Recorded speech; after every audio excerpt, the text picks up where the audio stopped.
오늘은 창세기 1장 9절에서 13절을 보도록 하겠습니다. 창세기 셋째 날, 물이 한 곳으로 모이고. 창세기 1장은 천지 창조의 말씀을 통하여 타락한 자신의 백성을 어떻게 구원하실 것인지를 모형으로 보여주는 것임을 기억하시고 보시기 바랍니다. 하나님은 빛이 있으라는 말씀으로 궁창 위의 물과 궁창 아래의 물로 나누게 하셨습니다. 궁창 위의 물은 복음을 말하고 궁창 아래의 물은 율법을 말합니다. 이 말씀의 의미를 성막의 물두멍과 출애굽한 이스라엘 백성들이 홍해를 건너는 모습, 그리고 예수님이 물로 세례를 받는 모습을 통하여 말씀드렸습니다.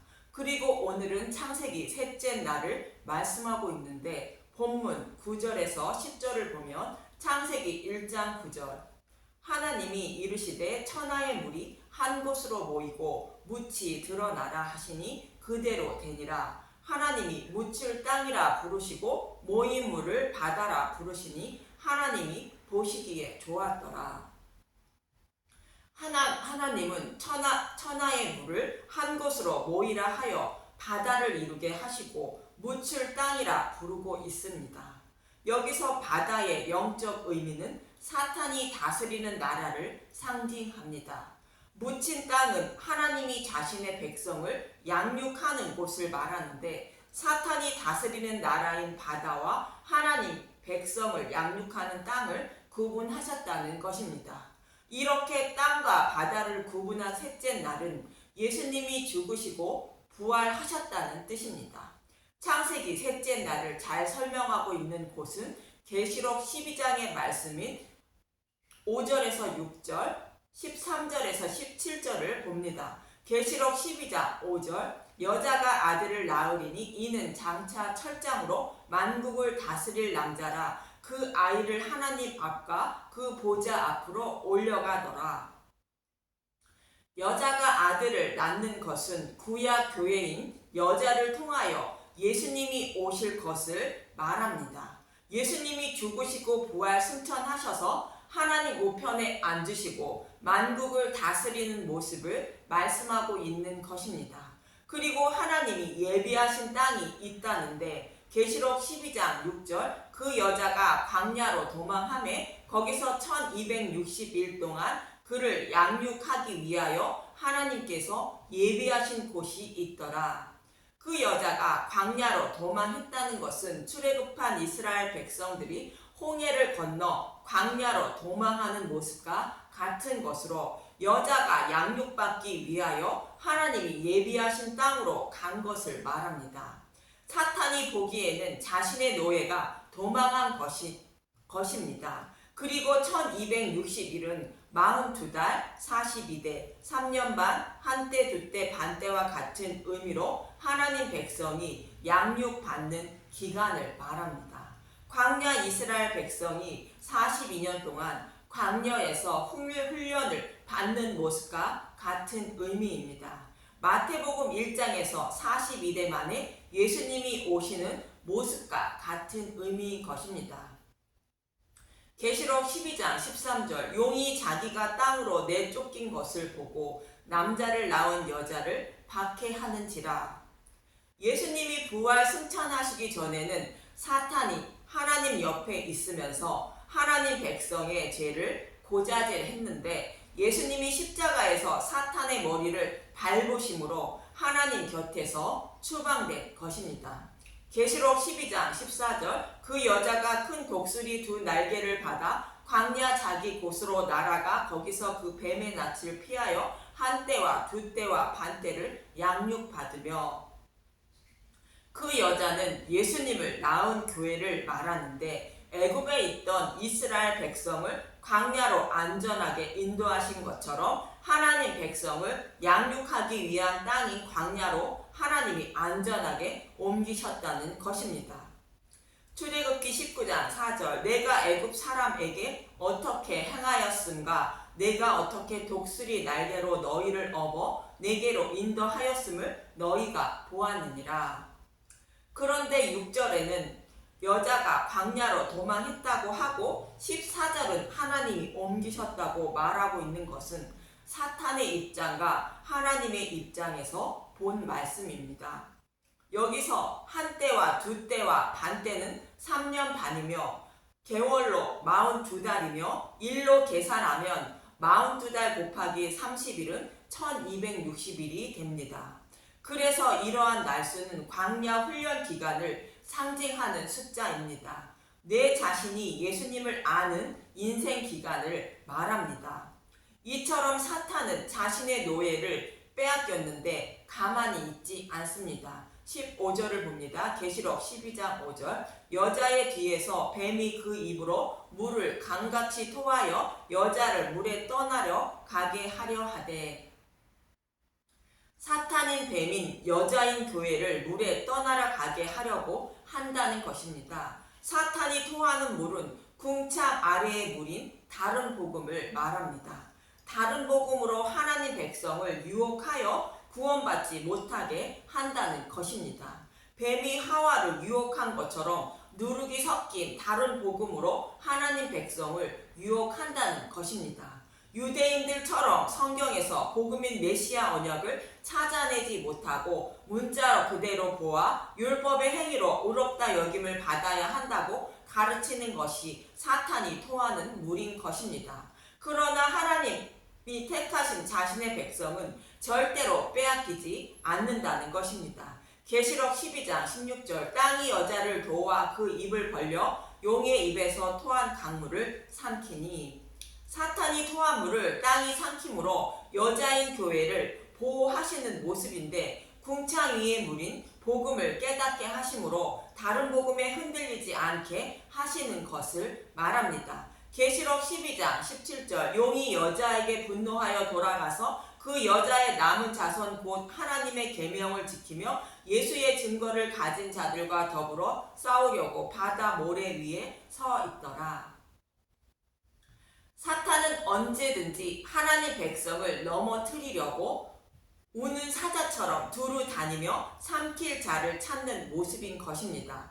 이처럼 묻은 하나님 백성을 양육하기 위하여 준비하신 땅을 말하고, 바다는 사탄이 다스리는 나라인 이 세상을 말합니다. 좀 더 알기 쉽게 설명하면 바다는 애굽을 말하고, 묻은 홍해를 건너 이스라엘 백성이 도착한 광야를 말합니다. 성막으로 말하면 물두멍에서 수족을 씻고 들어가는 성소를 말합니다. 이 말씀처럼 묻이 드러나라 하시니 묻이 드러난 것처럼 바다를 상징하는 세상 속에서 하나님 백성을 양육하시기 위한 곳을 정하여 그들을 양육하는 곳이 묻히며 성소인 것입니다. 성소는 제사장도 수족을 씻어야 들어가는 곳으로 다른 사람이 들어가면 죽임을 당하는 곳이며 왕이 들어가도 죽임을 당하는 곳이 성소입니다. 그런데 죄인인 저와 여러분이 하나님이 통치하시는 땅인 성소에 들어갈 수 있는 것은 제사장인 예수님이 저와 여러분을 가슴에 안고 두 어깨에 무덤을 태우고 물로 세례를 받으시고 성소에 들어가심으로 죽임을 당하지 않는 것입니다.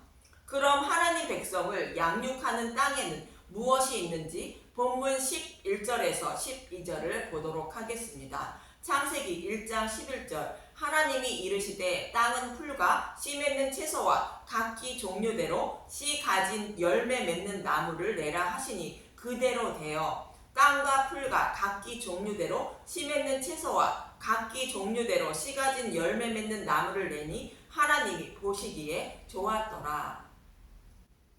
하나님이 땅과 바다의 경계를 정해 놓으시고 땅에는 풀과 각기 종류대로 씨 맺는 채소와 각기 종류대로 씨 가진 열매 맺는 나무를 내게 하셨다는 것입니다. 하나님 백성을 양육하는 땅에 이러한 것들을 내게 하셨다는 것은 이것을 하나님 백성에게 먹을 거리로 제공해 주시기 위한 것입니다.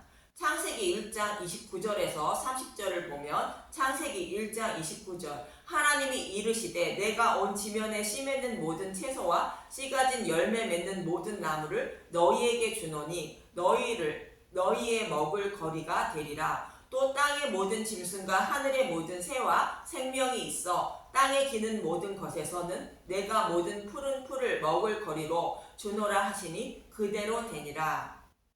풀은 모든 짐승의 먹을 거리로 씨 맺는 채소와 씨 가진 열매 맺는 나무는 사람의 먹거리로 주셨다는 것입니다. 하나님이 예비하신 땅에는 곧 성소에는 짐승이 없는데 풀은 왜 나게 하셨을까?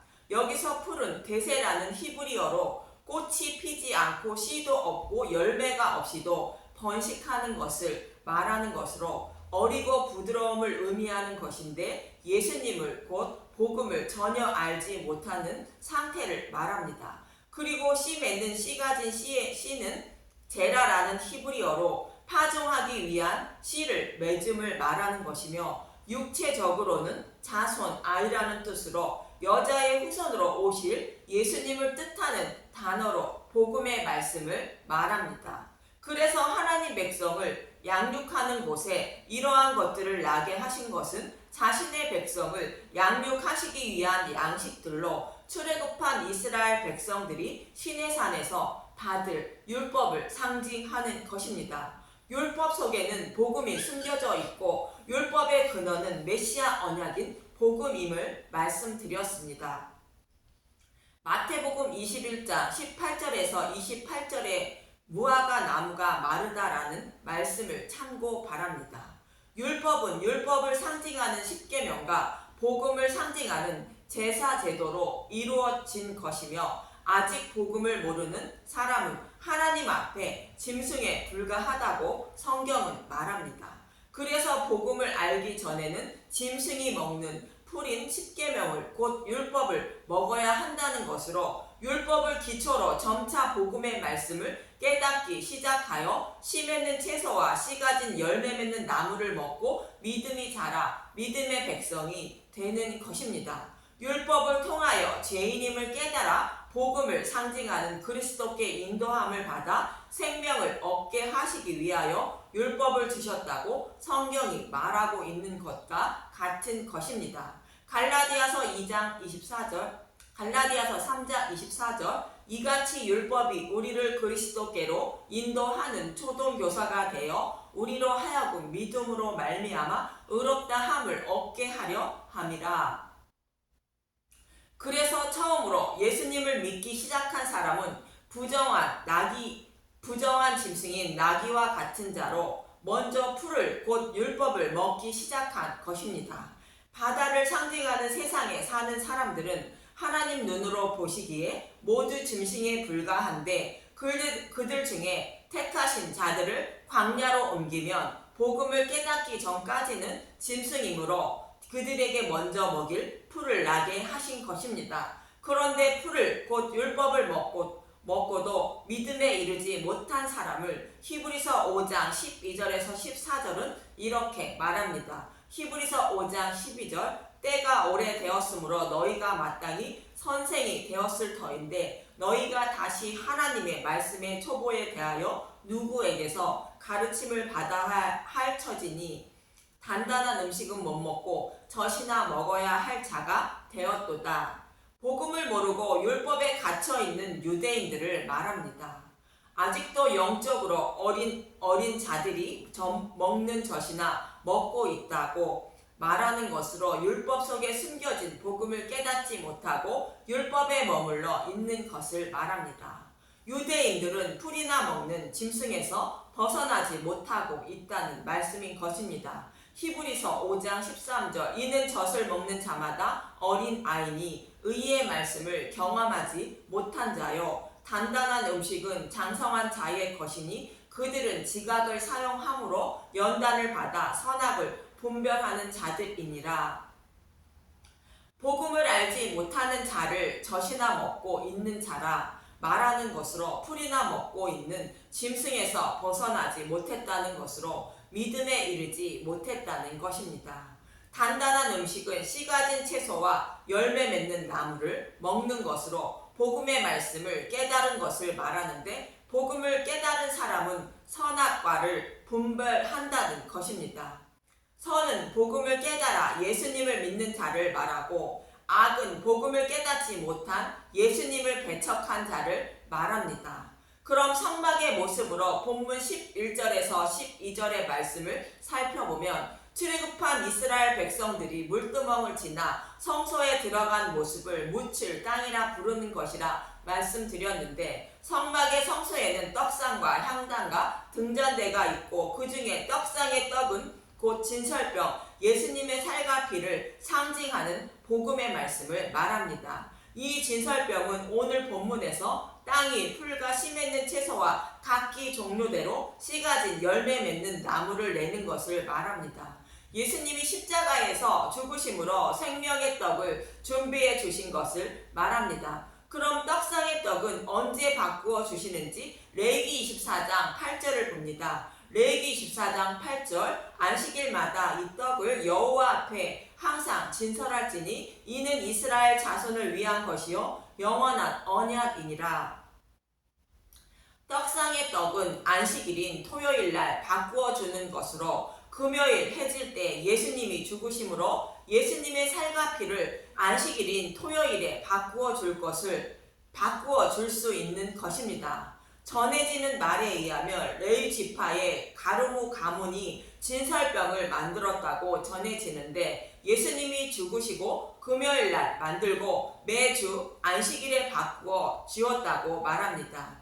이처럼 떡상의 떡은 예수님이 십자가에서 죽으심으로 하나님 백성의 생명의 양식으로 곧 복음을 제공이 될 수 있는 것이며, 이스라엘 백성들이 광야에서 먹은 양식인 만나도 안식일 전날에는 안식일까지 먹을 수 있는 만나를 내려주신 것도 안식일 전날 예수님이 십자가에서 죽으실 것을 말해주고 있었던 것입니다. 이처럼 하나님이 자신의 백성을 양육하시기 위하여 예비한 곳인 광야에서 예수님의 살과 피를 상징하는 만나와 율법을 광야 이스라엘 백성에게 생명의 양식으로 주신 것으로, 땅이 풀과 각기 종류대로 씨 맺는 채소와 각기 종류대로 씨 가진 열매 맺는 나무를 내게 하신 모습과 같은 것입니다. 우리의 모습으로 말하면 한 알의 씨가 땅에 떨어져 죽어 새싹이 자라나 포도나무가 되었는데, 그것을 예수님은 포도원이라 말합니다. 예수님은 나는 참 포도나무요 아버지는 농부라 말씀하시는 곳으로 예수님이 죽으시고 부활하셔서 자신의 백성을 양육하시기 위하여 예비하신 땅을 말하는데, 믿음의 열매를 맺게 하는 예수님의 죽으심과 부활만 선포되는 교회를 말하는 것입니다. 이렇게 하나님 백성을 양육하시기 위한 생명의 양식을 준비한 것이 셋째 날이라고 본문 13절은 말하고 있는 것입니다. 창세기 1장 13절, 저녁이 되고 아침이 되니 이는 셋째 날이니라. 물은 한 곳으로 모으고 묻을 드러나게 하신 것은 하나님 백성을 양육하시기 위한 땅을 예비한 것으로, 계시록 12장에서 살펴본 것처럼 예수님이 죽으시고 부활하심으로 가능한 것입니다. 예비하신 땅에서는 자신의 백성의 생명을 구원할 생명의 양식도 준비하신 것입니다. 생명의 양식으로 준비하신 것은 율법에 숨겨진 복음을 상징하는 풀과 각기 종류대로 씨 맺는 채소와 각기 종류대로 씨 가진 열매 맺는 나무를 내게 하신 것입니다. 이것은 예수님이 죽으시고 부활하심으로 준비될 것이라는 뜻으로 셋째 날이라 성경은 말하고 있는 것입니다. 그리고 둘째 날에는 없었던 보시기에 좋았더라라는 말씀이 10절과 12절에 두 번이나 나오는 것은 잃어버린 하나님의 백성을 찾으시기 위한 모든 준비를 마치셨기 때문인 것으로, 자신의 백성을 양육할 수 있는 땅을 예비하셨기 때문에 보고 보시기에 좋았더라라고 말씀하시는 것이며, 자신의 백성의 생명을 살리실 양식을 준비하셨기 때문에 보시기에 좋았더라라고 말씀하시는 것입니다. 예수님이 죽으시고 부활하지 못하시면 복음이 밝히 드러나지 않기 때문에 자신의 백성을 사탄의 노예에서 구원하지 못하시기 때문인 것입니다. 이처럼 창세기 셋째 날은 예수님의 죽으심과 부활로 자신의 백성의 생명을 살리실 수 있는 모든 준비를 마친 것을 말씀하시는 것이며, 이스라엘 백성들이 홍해를 건너 광야에 들어가 시내산에서 십계명과 제사 제도인 율법을 주시는 모습을 말하며, 하나님 백성인 저와 여러분을 예수님이 가슴에 안고 어깨에 무등을 태우셔서 물세례를 받으시고 성소에 들어가셔서 진설병을 먹이시는 모습을 말합니다. 예수님이 저와 여러분에게 먹여주시는 생명의 떡인 예수님의 살과 피를 먹고 모든 분들이 거듭나 믿음의 백성이 되어 사탄이 쏟고 있는 물인 다른 복음에 흔들리지 않고 하나님 나라까지 안전하게 들어가시는 저와 여러분이 되시길 간절히 소망하며 기도합니다. 감사합니다.